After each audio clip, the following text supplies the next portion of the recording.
রেলগাড়ির কামরায় হঠাৎ দেখা, ভাবিনি সম্ভব হবে কোনো দিন। আগে ওকে বার দেখেছি, লাল রঙের শাড়িতে, ডালিম ফুলের মতো রাঙা। আজ পরেছে কালো রেশমের কাপড়, আঁচল তুলেছে মাথায়, দোলন চাপার মতো চিকন গৌর মুখখানি ঘিরে। মনে হলো কালো রঙে একটা গভীর দূরত্ব ঘনিয়ে নিয়েছে নিজের চারদিকে, যে দূরত্ব সর্ষে ক্ষেতের শেষ সীমানায়, শালবনে, নীলাঞ্জনে। থমকে গেল আমার সমস্ত মনটা।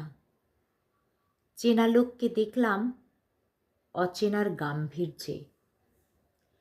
হঠাৎ খবরের কাগজ ফেলে দিয়ে আমাকে করলে নমস্কার।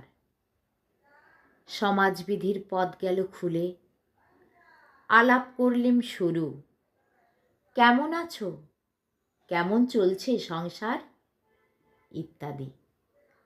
সে রইল জানালার বাইরের দিকে চেয়ে, যেন কাছের দিনের ছোঁয়াচ পার হওয়া চাউনিতে।